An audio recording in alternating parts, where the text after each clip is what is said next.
We are talking about a crazy real estate market that's been happening right now in Florida. It's a really interesting market. It seems to have so many changes.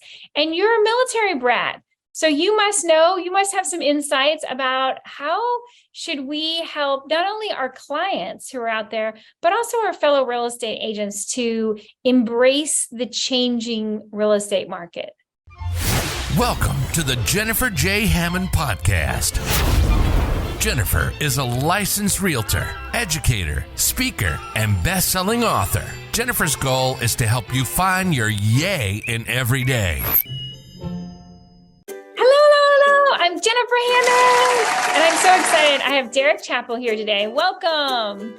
Hi, thanks for having me. I'm glad to be here. I'm so excited to have you. We are talking about a crazy real estate market that's been happening right now in Florida. It's a really interesting market. It seems to have so many changes. And you're a military brat. So you must have some insights about how should we help not only our clients who are out there, but also our fellow real estate agents to embrace the changing real estate market. Sure. I mean, as we know, the real estate market as it is always something that's in constant fluctuation and is always going to be changing. But certainly what we've experienced here in the last, 2.5 years has been something quite extraordinary. And, anytime you're dealing with transition, anytime in life, whether it be real estate or just your everyday ups and downs of lives, transition can be a very stressful situation. And, buying a home, moving is one of the top, stressful things that you can do. So definitely, I would say a big part of getting through these tough transitional times is keeping a positive mind frame. And I know that sounds so cliche and so simple. I mean, there are some processes and things that you can do to help yourself do that, but that is absolutely key for sure. Well, and I agree with you. I'm known for my yays around the world. And I think that, again, part of it was as I've been through, just been 26 years now, I've been doing real estate, and I've realized I've been in up markets, I've been in down markets, and I've seen all sorts of transition. I worked with a lot of relocation people, and I found that interesting, everybody accepts the whole transaction and the whole transition.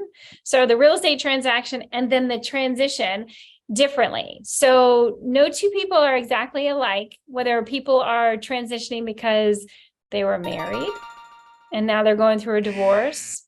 Or, in Florida, I've also seen the transition from death, where a loved one has died and now the home is there and they're trying to figure out how to transition to their next phase in life. And these are difficult transitions. And then with the market being uncertain, I think that we've seen people, they're looking to their real estate agent to help them be that. They want the real estate agent to be the steady rock, to be that person they can count on, especially with understanding the market. So what do you say to your clients when they're really faced with something tough, like it's a death in the family and they're trying to figure out what to do with the real estate? Sure. Well, I would say, first is, make sure you have a good support system.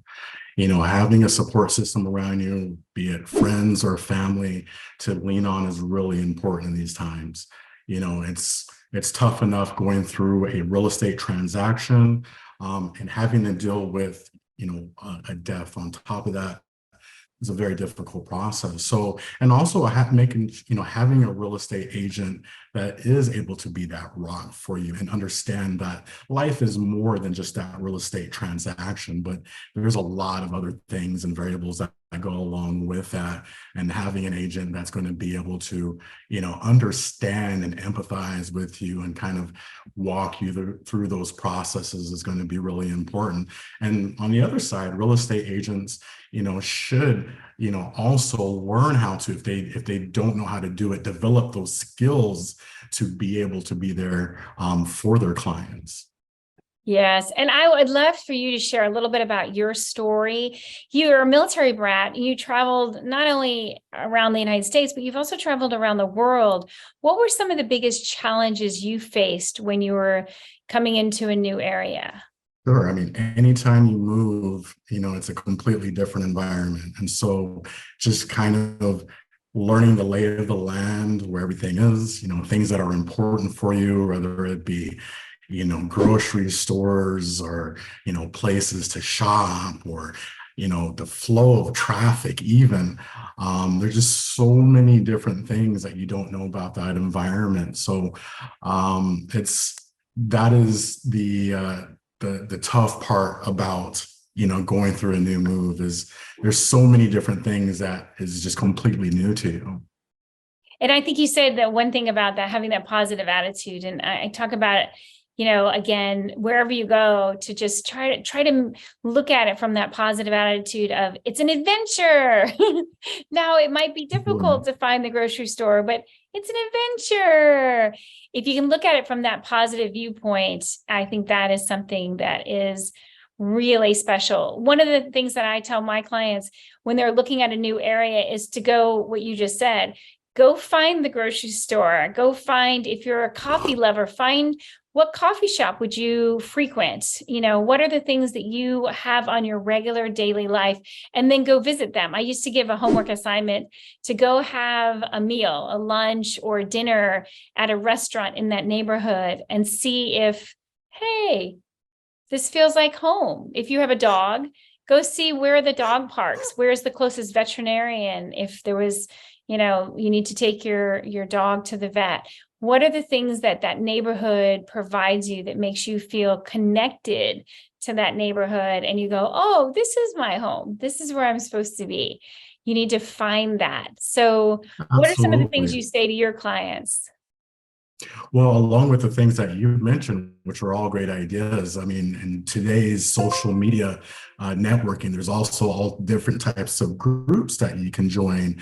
So even before you move to that neighborhood or that area, you can see what kind of groups there are. You can talk to people. You may even be able to meet friends prior to you getting there. Now, when I was growing up as a military brat, we didn't have like all the internet and stuff to be able to do that. So, you were just kind of going in blindly. But nowadays, there's just so many different tools and opportunities. And maybe even ask your realtor, hey, do you know of any, meetup groups that, for single moms or for, divorced dads or whatever the case be, whatever it is that, is your tribe, find your tribe and latch onto that, use that as kind of an anchor to help you establish yourself in your new place. And I think that's such a brilliant insight because also with the whole new world that we're living in with the pandemic, how it changed things, we can, I think we're all a little bit more tech savvy than we've ever been.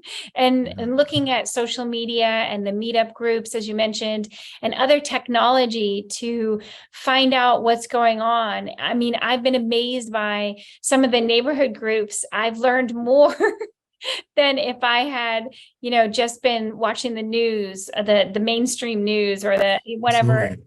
Wow, what's going on in my neighborhood? I love that we have ways to find that out, including, is there a new concert hall? Or is there a new coffee shop? What is it that's happening in the neighborhood? I like that we can go to other avenues to find that information and make it our home, when we're looking at different neighborhoods. Agreed, 100%. And, one of the things too, I would say on top of that is, we were talking about positive attitude, where, and I believe this is said by Tony Robbins, if you've ever listened to him, but where energy goes, where focus goes, energy flows. Right. So what is it that you're focusing on? If you're having to move, if you're having to go through this transition, what are some of the things that you can focus on to make this move more positive experience for yourself? Because there's always going to be some things that you don't like, or that, about the neighborhood or about the house or whatever the case be.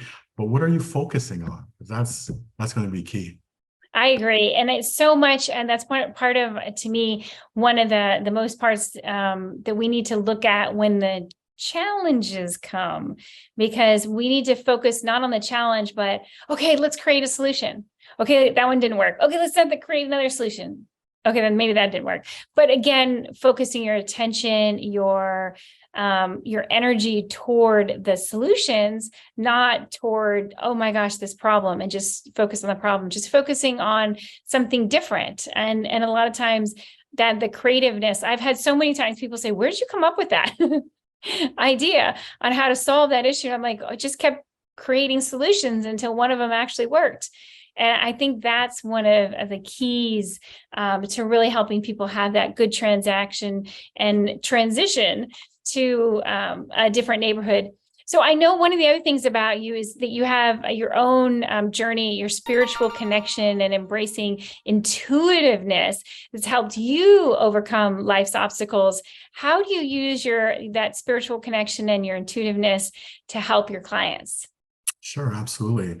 Yeah, I absolutely have gone through this spiritual journey, I would say the last 10 years or so. And what it really does, it just helps me to be able to connect with my clients on a more personal level. When you're able to kind of be in tune with what's not being said is really helpful, because a lot of times people aren't sure on how to express exactly what their needs are. And so kind of being able to, throw out little hints to kind of break open the conversation, to get them to express themselves helps, certainly in the house hunting aspect of things in real estate, and also in selling as well, because it can be stressful, as the market turns and it goes from a buyer's market to a seller's market, or a seller's market to a buyer's market. That, makes different types of stresses out there. So just kind of having that intuitiveness and awareness, I think is really helpful. I agree. I think it's so important. You have to listen, I think, listen both your ears, but also listen with your heart, your intuitiveness. So that is so incredibly well said. Well, I want to make sure that people know how to get a hold of you, not only your real estate website, but your coaching site. Can you talk a little bit about how they can reach you? Sure, absolutely. My coaching website is called Third Eye Coaching, and that's with the number 3. And then to get a hold of me for your real estate needs, it's really simple. It's just my first and last name, DerrickChappell.com. And I'm out here in the Tampa Bay, Florida area. Perfect. Well, thank you so much. I appreciate you being with us. So as you know, I love to have you lift your voice and say yay with me. Will you do that? Yes, absolutely. Okay, good. 3, 2, 1. Yay!